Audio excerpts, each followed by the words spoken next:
That's a very nice place there, where we can be a family. I'm not going with you. Dad scratched his neck. So, what are you going to do? Run? Let me tell you, there's nowhere to go out here. I looked on either side of me as far as I could see. Nothing. I could outrun both of them, I knew it, but it wouldn't change the fact that my mother and my brothers and my sisters were down below and they were still in the hands of my father. If I ran, and even if I found help, they'll turn to death. You really don't look so good. Did you have trouble with those charges? Dad shook his head as, with a slightly shaky hand, he handed a small black box to Phil. What charges? What are you talking about? What did you do? Phil held up the box. Well, once we're airborne, I simply flip this little switch right here. There's enough explosives down there to turn this place to dust. And then, you and your family, well, you're off to a new compound in the South Seas. My hands curled into fists. I am not trading this prison for a new one. Phil started to climb down the hatch. Well, Eli, you really don't have a choice. He concentrated on the stairs, so much so that he didn't see me coming, and I hit him broadside, knocking him down the first step. His body cushioned my fall, and the kid, you set it off. He scrambled to his feet and climbed back out of the hatch to where Dad was leaning over looking down at us. How much time do we have? Phil held out his hands. Phil held out his hands. Go. The warning only sounds in the last 10 minutes. Let's get out of here, Rex. No, I have to get my family out. Phil held up a hand. I'm starting the chopper, and I leave in 9 minutes with or without. Dad clutched Phil's collar, the veins in his arm bulging with the strength of his grip.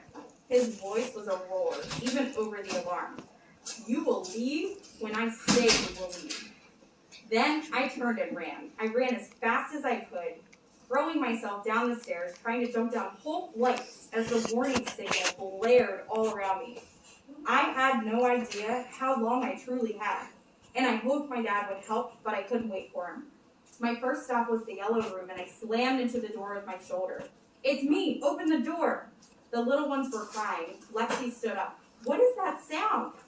Help me move this. I could barely breathe enough to speak. I shoved as Lexi pushed, and we finally got the dresser out of the way so the door could open. I was still panting. Get out! You've got to go! I pointed at Lucas until I could get more words out. He knows the way. Lucas, take them outside, up the hatch and out. Then run. Run as far away as you can. Go! This place is going to explode. Then I headed for the infirmary. I sprinted. I turned down the hall and nearly collided with my mother as she staggered down the hallway, clutching her stomach with one hand and covering an ear with the other. There were bloodstains on her nightgown. Where are the other children? They're on their way out. With one arm around her and the other under her legs, I lifted her just as Dad rounded the corner. He stopped, trying to catch his breath. He put one hand on the wall and looked at my mother. Rex, what have you done? He didn't answer, but stood up straight and started to push by me. Dad, I need your help to get everyone out. Hesitating, he looked one more time at my mom. I can't. I need to get my research. And he continued down the hall. I paused. Mom yelled in my ear, go! There was no time to waste, and as we headed for the exit, I felt pretty stupid thinking he would actually help. My pace was not one I could sustain for long, and I had to stop several times on the way up to catch my breath.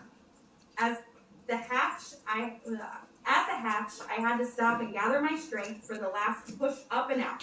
The warning signal got faster then, and I shoved Mom out, followed her, then picked her up again and began to run into the night away from the helicopter. If Phil wanted us, he'd have to work for it. My lungs felt as if they would burst and my arms and legs burned as I just kept running. For all I knew, it wouldn't be enough. We might be running right over the compound. But then a series of quakes ruptured under my feet, a huge one rippling the ground beneath me, pitching us forward.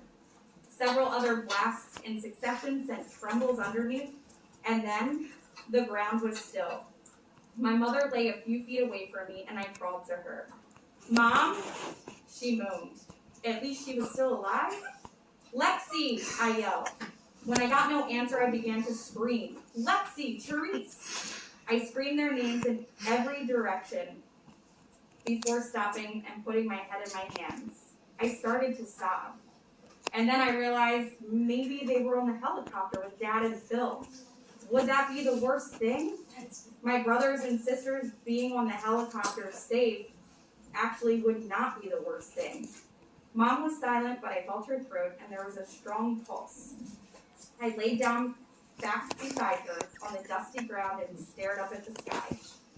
As I listened to the nothing of the night, a faint scream bit into the silence. I sat up. The scream got louder, and I jumped in my bed. Then it became a shout. Eli! Out of the dark was the rest, becoming more visible, was the rest of my family. Lexi carried the two little ones, and Therese held Lucas. There's a water bottle in the sink in the boys' bathroom. I mean, in the toilet. Why? Like, I went down to the Amber. Why would they do that? And I went to the bathroom before that. And there's like the Probably high room thing school. is like